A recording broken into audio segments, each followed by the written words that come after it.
गोरखपुर समाचार में सर आपका स्वागत है। आज आपको फैक्ट्री का 15वां वर्ष मना रहे हैं। गोरखपुर जैसे छोटे जगह पे इस फैक्ट्री की स्थापना का कैसे मन में संकल्प आया और इसके विषय में थोड़ा बताएं, क्योंकि पूर्वांचल काफ़ी छोटा जगह माना जाता था 15 वर्ष पहले। देखिए, गोरखपुर में हम लोगों ने अपनी औद्योगिक यात्रा 1984 में शुरू की। 1 लाख रुपए के पूंजी निवेश से गोरखनाथ क्षेत्र में एक तेल मिल हमने लगाई और 80 और 90 का दशक आप भी जानते हैं गोरखपुर में कैसी विषम परिस्थितियाँ थी।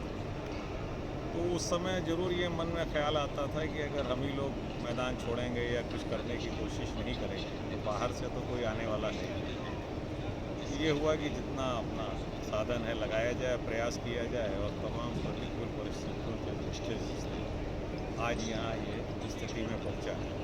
गैलेंट में इस समय 2500 करोड़ का निवेश हो चुका है। 5800 कर्मचारी इसमें प्रत्यक्ष और अप्रत्यक्ष लोगों से जुड़े हुए हैं। उनके माध्यम से 20,000 परिजनों का जीवन यापन हो रहा है और हमें इस बात का बड़ा संतोष है कि ईश्वर ने इसके लिए हमको माध्यम बनाया और ये सफलता और गैलेंट ब्लू से जुड़े हमारे सारे परिजन, हमारे सारे अधिकारी कर्मचारीगण जो आज 40-40 साल से भी हमारे यहाँ सेवारत हैं, सबके अथक मेहनत, दिन रात की लगन और उसका परिणाम है। सर, गैलेंट सामाजिक कार्यों के तरफ काफ़ी जागरूक हो रही है। लोगों को भोजन, मैं एक दिन संजोग से गुजर रहा था जिला चिकित्सालय के पास, तो आपकी वैन खड़ी थी और उसमें आरओ का पानी और इत्यादि था। इसके विषय में थोड़ा डिटेल बताइए। और कोरोना काल में लगातार आप लोग सैनिटाइजर और ऑक्सीजन सिलेंडर लेकर चलते थे, तो थोड़ा सा उसके विषय में जानकारी दीजिए जो हमारे दर्शक न जान पा रहे हों। एक्चुअली हुआ क्या कि कोरोना काल में बहुत सारे लोगों ने हमसे संपर्क करना शुरू किया और यहाँ भी जो 2000 लोग थे उसमें भी काफ़ी लोग प्रभावित हो रहे थे। तो उनकी चिकित्सा सुविधा और की व्यवस्था शुरू हुई। जो बाहर से भी लोग फ़ोन कर रहे थे उनके लिए भी यथासंभव जो हो रहा था वो किया जा रहा था। लॉकडाउन लगा, भोजन की समस्या हुई, तो पहले तो हम लोगों ने यहाँ फैक्ट्री के लोगों की व्यवस्था की। कुछ दिनों बाद ऐसा महसूस हुआ कि लॉकडाउन की वजह से बहुत सारी जगह भोजन नहीं पहुंच पा रहा है, खाने को नहीं है लोगों के पास। फिर एक दृश्य ये देखा गया कि तमाम मजदूर यहाँ नेशनल हाईवे से जा रहे हैं, उनके राशन पानी किसी तरह की व्यवस्था नहीं है। तो हम लोगों ने एक अस्थायी किचन यहाँ इस्टेब्लिश किया और यहाँ संयोग से लॉकडाउन था तो सरजनवा में कुछ हमको हलवाइयों की टीम भी मिल गई। तो उनके प्रयास से 800,000 आदमी का भोजन उस समय बंटना शुरू हुआ, ऑक्सीजन बांटा गया, दवाएँ बांटी गई। तो कोरोना के बाद यही विचार मन में अस्थायी कर गया कि अगर इस व्यवस्था को अस्थायी रूप दिया जाए तो ज़्यादा अच्छा होगा। दूसरी बात सर ये जानना था कि आपकी गाड़ियां लगातार, मैंने देखा कि गोरखपुर जिला चिकित्सालय पे हर दिन सोमवार को गाड़ी जाती है। कभी रोटी सब्जी बंटती है, कभी चावल दाल बंटता है और चावल दाल की क्वालिटी मैंने खुद खाया नहीं, कोई भोजन करके निकला था, अच्छी क्वालिटी की दाल रही, जो कि एक होटल की दाल कह सकते हैं, अच्छी क्वालिटी रही। इस प्रकार से आगामी आपकी क्या तैयारियां हैं? कुछ और गाड़ियों की संख्या बढ़ाने के विचार हो रहे क्या? जी जी, नहीं देखिए, हम लोग का पूरा प्रयास है कि जो भोजन है वो साफ़ सुथरा हो, अच्छे माहौल में बने, अच्छे तरीके से भेजा जाए, खाने वाले के हाथ में पहुंचते समय तक उसकी गुणवत्ता बनी रहे, पानी शुद्ध मिले। और अभी जो ये वैन चलती है ये सोमवार को नहीं, रोज़ जिला चिकित्सालय जाती है। अभी इसका जो स्टॉपेज है 9 से 11 बजे तक सरजनवा में ये खाना खिलाती है। फिर ये 12 बजे से 2 बजे तक जिला चिकित्सालय और 2:30 बजे से 5 बजे तक मेडिकल कॉलेज पे, और ये तीनों जगह में 1000 आदमियों का भोजन बांट के आती है।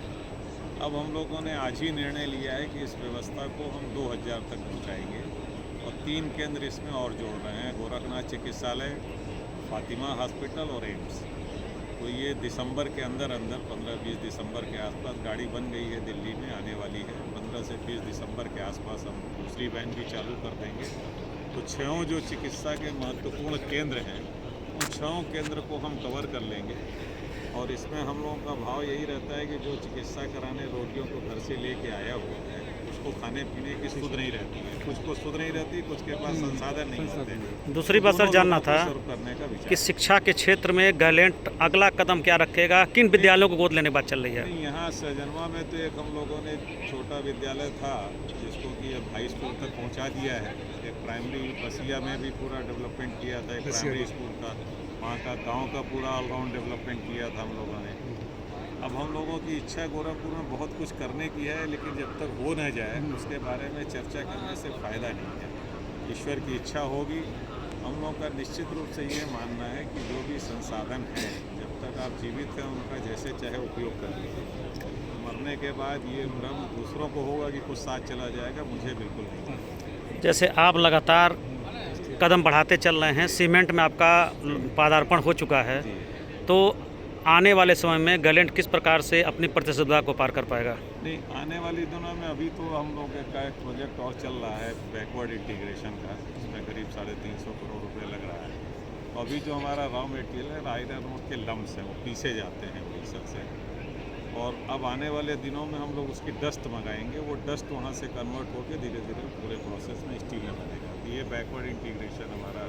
धन्यवाद हमसे गोरखपुर समाचार से बात करने के लिए। बहुत बहुत धन्यवाद।